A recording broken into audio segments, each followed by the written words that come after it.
PSC വ്ളോഗ്സിൻ്റെ പുതിയൊരു വീഡിയോയിലേക്ക് എല്ലാവർക്കും വെൽക്കം.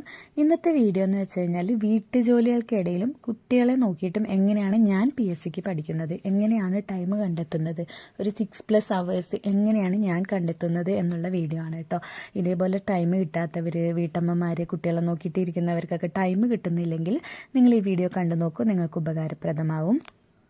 ആദ്യം തന്നെ ഞാൻ ചെയ്ത ഒരു മണ്ടത്തരം പറയട്ടെ. മണ്ടത്തരം പറഞ്ഞാൽ ഞാൻ അത് ഉപേക്ഷിച്ച് നേരത്തെ തന്നെ ഇപ്പം ചെയ്യണ പോലെ ചെയ്യേണ്ടതായിരുന്നു. ആ സമയത്ത് ഞാനത് ചെയ്തിട്ടുണ്ടായിരുന്നില്ല. എന്താന്ന് വെച്ച് കഴിഞ്ഞാൽ നമ്മളുടെ ജോലിക്കിടയിലും പഠിക്കുക എന്നുള്ളത് കേട്ടോ. ഞാൻ ആദ്യം എൻ്റെ എല്ലാ പണിയും ഒരുങ്ങി കഴിഞ്ഞിട്ടേ പഠിക്കാനിരിക്കുള്ളൂ. ആ സമയത്ത് എനിക്ക് വളരെ കുറച്ച് സമയം മാത്രമേ കിട്ടുള്ളൂ. പിന്നെ അതേപോലെ ഫുള്ള് ടയേർഡായിരിക്കും. പക്ഷെ നമ്മൾ ഒരിക്കലും അങ്ങനെ ചെയ്യാൻ പാടില്ല. അങ്ങനെ ചെയ്യാൻ പാടില്ലായിരുന്നു എന്ന് ഞാൻ പിന്നീട് വൈകിയാണ് തിരിച്ചറിഞ്ഞത് കേട്ടോ. എന്താണെന്ന് വെച്ച് കഴിഞ്ഞാൽ നമ്മൾ എന്ത് ജോലി ചെയ്യണമെങ്കിലും ശരി, നമുക്ക് അതിനോടൊപ്പം പഠിക്കാം. നമ്മൾ അടുക്കള ജോലി ചെയ്യുകയാണെങ്കിലും അല്ലെങ്കിൽ കുറച്ച് ഫിസിക്കൽ ആക്ടിവിറ്റി ഉള്ള ജോലികൾ, അതായത് നമ്മൾ അലക്കൽ, ക്ലീനിങ്, അങ്ങനത്തെ പരിപാടിയൊക്കെ ചെയ്യണമെങ്കിലും നമുക്ക് പഠിക്കാൻ പറ്റും കേട്ടോ. ഞാനിപ്പോൾ അങ്ങനെയാണ് ഫോളോ ചെയ്യുന്നത്. അപ്പോൾ നിങ്ങളെല്ലാവരും നിങ്ങളുടെ ഈ വീട്ടുജോലികൾക്കിടയിലും പഠിക്കുക എന്നുള്ളതാണ് ഏറ്റവും പ്രധാനപ്പെട്ട കാര്യം.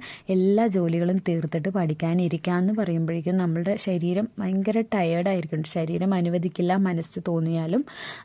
അപ്പോൾ നിങ്ങളത് മനസ്സിലാക്കണം. അതിനായിട്ട് നമുക്ക് ഒരുപാട് മാർഗ്ഗമുണ്ട് അല്ലേ. യൂട്യൂബിൽ ക്ലാസ് കേൾക്കാം. ഇനിയിപ്പോൾ ഇയർഫോൺ ഇല്ലെങ്കിലും നമുക്ക് ഉറക്കനെ വെച്ച് കേൾക്കാം. അത് കേൾക്കുന്നതിൽ ഒരു മടിയും വിചാരിക്കേണ്ട. അപ്പോൾ നമ്മുടെ ഫാമിലി മെമ്പേഴ്സൊക്കെ ഉണ്ടാവും, സാരല്ല, അതിലൊന്നും നിങ്ങൾ മടി വിചാരിക്കേണ്ട ആവശ്യമില്ല. എനിക്ക് ആദ്യം ഒരു മടിയൊക്കെ ആയിരുന്നു. എല്ലാവരുടെയും മുമ്പിൽ ഇങ്ങനെ ക്ലാസ്സൊക്കെ ഉറക്കനെ വെച്ച് കേട്ട് അത്രമാത്രം പഠിച്ചിട്ട് ഇപ്പം എന്താ ജോലിയൊന്നും കിട്ടാത്തതെന്ന് അവർ വിചാരിച്ചാലോ എന്നൊക്കെ എൻ്റെ മനസ്സിലുണ്ടായിരുന്നു. പക്ഷെ ഞാൻ അതെല്ലാം മാറ്റി വെച്ചു. വെറുതെ എന്തിനാ നമ്മളെ മനസ്സിൽ അതും ചിന്തകളൊക്കെ കൊണ്ടുപോയിട്ടിട്ട് വെറുതെ നമ്മളെ പഠനം കുറയ്ക്കുന്നതെന്ന് ആലോചിച്ച് പിന്നെ ഞാൻ അങ്ങനെ വെക്കാൻ തുടങ്ങിയിട്ടാ. ഉറക്കന് വീഡിയോ എല്ലാം വെക്കും അടുക്കളയിൽ. അതിന് ശേഷം ഇയർഫോൺ വെച്ചിട്ട് ബാക്കിയുള്ള കാര്യങ്ങളൊക്കെ ചെയ്യും. അലക്കലും തുടയ്ക്കലും അടിച്ചുവാരൊക്കെ ചെയ്യുമ്പോൾ ഞാൻ ഇയർഫോൺ വെച്ചിട്ട് ക്ലാസ് കേൾക്കുമായിരുന്നു. അങ്ങനെയൊക്കെ ചെയ്യാൻ തുടങ്ങിയപ്പോൾ എനിക്ക് കൂടുതൽ സമയം പഠിക്കാനായിട്ട് കിട്ടാൻ തുടങ്ങി കേട്ടോ. പ്രത്യേകിച്ച് നമ്മൾ അടുക്കള ജോലിയൊക്കെ ചെയ്യുമ്പോഴേ ഉറപ്പായിട്ട് നമ്മൾ ഇങ്ങനെ ക്ലാസ് വെച്ചിട്ട് കേൾക്കുക കേട്ടോ. അത് നല്ല എഫക്റ്റീവാണ്. റിവിഷൻ ക്ലാസ് വേണം കേൾക്കാൻ, അല്ലാതെ പുതിയതായിട്ട് പഠിക്കണം. നമ്മൾ ഇതുവരെ പഠിക്കാത്തൊരു കാര്യം ക്ലാസ് ഓൺ ചെയ്തിട്ട് കഴിഞ്ഞാൽ നമുക്കൊന്നും തന്നെ തലയിൽ കയറില്ല. നമ്മൾ പഠിച്ച് തറവായിട്ടുള്ള കാര്യമാണെങ്കിൽ സാരല്ല, ഓൺ ചെയ്ത് ഇടുക. കാരണം നമ്മുടെ മനസ്സിലത് കിടക്കും. പിന്നെ നമ്മൾ ഒരിക്കലും അത് തെറ്റിക്കില്ല. അപ്പം നിങ്ങൾ എന്തായാലും ഈ ഒരു ടിപ്പ് ഫോളോ ചെയ്ത് നോക്കൂ കേട്ടോ. ഇനിയിപ്പോൾ എല്ലാം കഴിഞ്ഞിട്ട് പഠിക്കാതിരിക്കാമെന്ന് വിചാരിക്കുന്നവർ ഇങ്ങനെ ഒന്ന് ചെയ്ത് നോക്കൂ. ഉറപ്പായിട്ട് നിങ്ങളുടെ എക്സാംസിലും ഒക്കെ നിങ്ങൾക്ക് നല്ല മാർക്കൊക്കെ കിട്ടി നല്ല ഇമ്പ്രൂവ്മെൻറ്റ്സ് ഉണ്ടാവും. പിന്നെ അടുത്തൊരു കാര്യം എന്ന് പറഞ്ഞാൽ കുട്ടികളെ പഠിക്കുമ്പോൾ അതിനോടൊപ്പം ഇരുന്ന് നമുക്കും പഠിക്കാം. ഇപ്പോൾ എന്ന് വെച്ചാൽ വെക്കേഷനാണ്, ഓക്കെ. പക്ഷെ നമുക്കിനിപ്പോൾ സ്കൂളൊക്കെ തുറക്കാൻ പോവല്ലേ. അപ്പോൾ കുട്ടികൾക്ക് ഈവനിങ് വന്നു കഴിഞ്ഞാൽ കുട്ടികളെ നമുക്ക് പഠിപ്പിക്കേണ്ടതായിട്ട് വരുമല്ലേ. അവർ ഹോംവർക്കൊക്കെ ചെയ്യുന്ന സമയത്ത് നമുക്കും അവരോട് കൂടെ ഇരുന്നിട്ട് നമ്മളുടെ നോട്ട്സൊക്കെ എഴുതാനുണ്ടെങ്കിൽ എഴുതിയെടുക്കാം. അപ്പോൾ പഠനം ചിലപ്പോൾ കറക്റ്റായിട്ട് പറ്റിയെന്ന് വരില്ല. കാരണം അവർ ഇടയ്ക്ക് ഡൗട്ടൊക്കെ ചോദിക്കും, അതൊക്കെ പറഞ്ഞു കൊടുക്കേണ്ടി വരും. അപ്പോൾ നമുക്ക് നോട്ടൊക്കെ എഴുതാം ആ സമയത്ത്. അങ്ങനെയും നമ്മുടെ പഠനം നടന്നു പോകും. നമ്മൾ കുട്ടികളെ പഠിപ്പിച്ച് കഴിയട്ടെ എന്ന് പറഞ്ഞിട്ട് ക്കേണ്ട ആവശ്യമില്ല. അവർക്ക് എഴുതാൻ കൊടുത്തിട്ട് ഹോംവർക്കൊക്കെ ചെയ്യുകയാണെങ്കിലും അവർക്കൊരു പ്രോബ്ലം അല്ലെങ്കിൽ പഠിപ്പിക്കുകയാണെങ്കിൽ എന്തെങ്കിലും മാത്സിലൊക്കെ ആണെങ്കിൽ ഒരു പ്രോബ്ലം കൊടുത്തിട്ട് ഇരിക്കണം. ആ ഒരു ചെറിയ സമയം ഉണ്ടല്ലോ, അത് മതി. ചെറിയ സമയത്ത് പോലും നമ്മൾ പഠിക്കുക. ഒരു 5 മിനിറ്റെങ്കിൽ 5 മിനിറ്റ് ആ സമയത്ത് നമ്മൾ പഠിക്കുക. പിന്നെ ചെയ്യേണ്ട ഒരു കാര്യം എന്താണെന്ന് വെച്ച് കഴിഞ്ഞാൽ രാവിലെ തന്നെ നമ്മുടെ ജോലികളെല്ലാം ഒതുക്കി വെക്കുക എന്നുള്ളതാണ് കേട്ടോ. അതായത് റെഡിയാക്കണം രാവിലെ തന്നെ എല്ലാം. ഉച്ചയ്ക്കുള്ള ഫുഡാണെങ്കിലും ഒക്കെ നമ്മൾ രാവിലെ നേരത്തെ റെഡിയാക്കി വെക്കുക. ചിലരുണ്ടാവും ഉച്ചയ്ക്കലത്തെ ഫുഡൊക്കെ ഒരു 10 മണിക്ക് ബ്രേക്ക്ഫാസ്റ്റൊക്കെ കഴിഞ്ഞ ശേഷമേ നോക്കുകയുള്ളൂ എന്താ കറി വെക്കേണ്ടതെന്നൊക്കെ അപ്പോഴായിരിക്കും തീരുമാനിക്കുന്നുണ്ടാവുക. നിങ്ങൾ ആ ഒരു ശീലം ഫോളോ ചെയ്യുന്നവരാണെന്നുണ്ടെങ്കിൽ അത് മാറ്റുക കേട്ടോ. അപ്പോൾ തന്നെ നിങ്ങൾക്ക് ഒരുപാട് ടൈം കിട്ടും. രാവിലെ തന്നെ നിങ്ങൾ നിങ്ങളുടെ എല്ലാ അടുക്കള ജോലികളും ഒതുക്കി വെക്കുക. എന്തിനാ വെറുതെ രാവിലെ തൊട്ട് ഉച്ചവരെ അടുക്കളയിൽ നമ്മുടെ ജീവിതം കളയുന്നത്? വേഗം അടുക്കള ജോലിയെല്ലാം ഒതുക്കുക. അതിന് ശേഷം നമ്മൾ പഠിക്കാനിരിക്കാം. നമുക്ക് കുളിയെല്ലാം കഴിഞ്ഞിട്ടോ എങ്ങനെ നിങ്ങളുടെ സൗകര്യം പോലെ പഠിക്കാനിരിക്കാം. ഇപ്പോൾ ഒറ്റയ്ക്ക് താമസിക്കുന്നവരൊക്കെ ആണെങ്കിൽ ഇത് നടക്കുന്ന കാര്യമാണ്. ചിലപ്പോൾ ഇൻലോസിൻ്റെ കൂടെയൊക്കെ ഇരിക്കുന്നവർക്ക് ചിലപ്പോൾ ഇത് നടക്കുന്നതാവില്ല. കാരണം അവർക്ക് ഇപ്പോൾ ചൂടോടെ വേണം ഭക്ഷണം.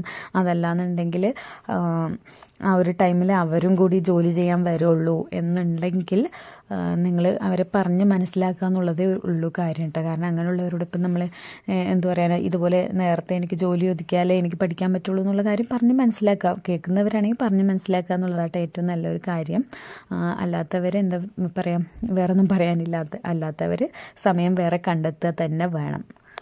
ഇപ്പോൾ എനിക്ക് ആ ഒരു ഫാമിലി സപ്പോർട്ട് ഉണ്ട് കേട്ടോ. കാരണം ഞാൻ പറയും എനിക്കിതുപോലെ പഠിക്കാനുണ്ട്, വേഗം ഈ കാര്യം ചെയ്തിട്ട് വേണം എനിക്ക് ചെയ്യാൻ. ഇപ്പോൾ നമ്മുടെ അതായത് ഹസ്ബൻഡിൻ്റെ ഉമ്മ പറയാറുണ്ട് ഇതുപോലെ ചിലപ്പോൾ കുറച്ച് കഴിഞ്ഞിട്ട് ഈ ജോലി ചെയ്യാമെന്ന് പറയും. ഞാൻ ചിലപ്പോൾ പറയും ആ ജോലി നാളെ ചെയ്യാം, എനിക്ക് ഇന്ന് ഇത്രയും പഠിക്കാനുണ്ട്, അതുകൊണ്ട് നാളെ ചെയ്യാമെന്ന് ഞാൻ അങ്ങോട്ട് തുറന്ന് പറയും കേട്ടോ.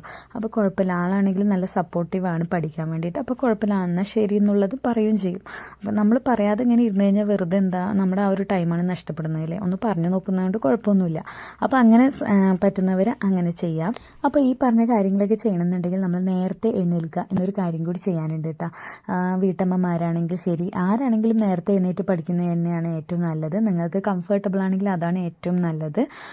സാധാരണ അതായത് കല്യാണമൊന്നും കഴിയാത്തവരാണ്, അവനവൻ്റെ വീട്ടിൽ നിൽക്കുന്നവരാണെന്നുണ്ടെങ്കിലൊക്കെ കുഴപ്പമില്ല, അവർക്ക് ഒരു 6 മണി 7 മണി സമയത്ത് എഴുന്നേറ്റാലും ബാക്കി ഫുൾ ടൈം ഇരുന്ന് പഠിക്കാനുണ്ടാവും. പക്ഷെ നമ്മളെപ്പോലുള്ള വീട്ടമ്മമാർ, ഹസ്ബൻഡിൻ്റെ വീട്ടിലൊക്കെ നിൽക്കുന്നവർ, ഒന്നിച്ച് നിൽക്കുന്നവർ, അങ്ങനെയുള്ളവരൊക്കെ ആകുമ്പോൾ ആ ഒരു ടൈം നേരത്തെ എഴുന്നേൽക്കേണ്ട വരും അല്ലേ, എന്നാലേ നമുക്ക് നേരത്തെ ജോലികളെല്ലാം ഒതുക്കാനും പറ്റുള്ളൂ. അപ്പോൾ ഈ കാര്യങ്ങളൊക്കെ ചെയ്യാനായിട്ട് എല്ലാവരും തന്നെ നേരത്തെ എഴുന്നേറ്റ് നോക്കൂ. ഉറപ്പായിട്ട് നിങ്ങളുടെ ജോലികൾ നേരത്തെ തീർക്കാനും പറ്റും. ഇനി നിങ്ങൾ പിന്നെ വീണ്ടും നമ്മളുടെ ഈ ജോലികൾക്കിടയിൽ നമുക്ക് വേണമെങ്കിൽ കോൾ ചെയ്തിട്ടൊക്കെ സംസാരിക്കും. നമ്മുടെ ഫ്രണ്ട് സർക്കിളിൽ PSC പഠിക്കുന്ന ആൾക്കാരുണ്ടെങ്കിൽ അവർ നമുക്ക് കോൾ ചെയ്തിട്ട് അങ്ങനെ പഠിക്കാം അല്ലേ. കറണ്ട് അഫയേഴ്സൊക്കെ അങ്ങോട്ടും ഇങ്ങോട്ടും ചോദിച്ചിട്ടും ടോപ്പിക്കുകളാണെങ്കിലും ഓരോ ക്വസ്റ്റ്യൻസ് അങ്ങോട്ടും ഇങ്ങോട്ടൊക്കെ ചോദിച്ചിട്ട് ചെയ്യാം. ഞാൻ അങ്ങനെ ചെയ്യാറുണ്ട് കേട്ടോ, എൻ്റെ ജോലികൾക്കിടയിലും ചെയ്യാറുണ്ട്. അതുപോലെ തന്നെ ചിലപ്പോൾ ഞാൻ വൈകിട്ടൊക്കെ ഇരിക്കുമ്പോൾ എനിക്ക് ഒട്ടും പഠിക്കാൻ തോന്നുന്നില്ല ചില സമയത്ത്. ഒരു 6 മണിക്ക് കഴിയുമ്പോൾ ചില സമയത്ത് ഭയങ്കര മടുപ്പ് വരും, അതുവരെ ബുക്ക് എടുത്ത് പഠിക്കുന്നതുകൊണ്ട്. അപ്പോൾ ആ ടൈമിൽ ഞാൻ ഇത് പഠിക്കാൻ വേണ്ടിയിട്ട് എന്ന് വെച്ച് കഴിഞ്ഞാൽ എൻ്റെ ഇതേപോലെ PSC പഠിക്കുന്ന ഫ്രണ്ടിനെ കോൾ ചെയ്യും.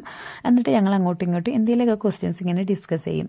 അപ്പോൾ അങ്ങനെ നമ്മുടെ പഠനം പോവും, അതേപോലെ ഫ്രണ്ട്സായിട്ട് സംസാരിക്കുകയും ചെയ്യാം, അങ്ങനെയൊക്കെ. അപ്പോൾ അത് നിങ്ങൾ ഫോളോ ചെയ്തിട്ടില്ലെങ്കിൽ അങ്ങനെയും ചെയ്ത് നോക്കൂ കേട്ടോ. ബോറടിക്കുന്ന ടൈമിലൊക്കെ അങ്ങനെയും നമുക്ക് പഠിക്കാം. അപ്പോൾ ഞാൻ ഈ പറഞ്ഞിട്ടുള്ള കാര്യങ്ങളൊക്കെ നിങ്ങൾ ഇതുവരെ ഫോളോ ചെയ്യുന്നില്ല എന്നുണ്ടെങ്കിൽ ഒന്ന് ഫോളോ ചെയ്ത് നോക്കൂ കേട്ടോ. ഉറപ്പായിട്ട് നിങ്ങൾക്ക് മാറ്റം ഉണ്ടാവും.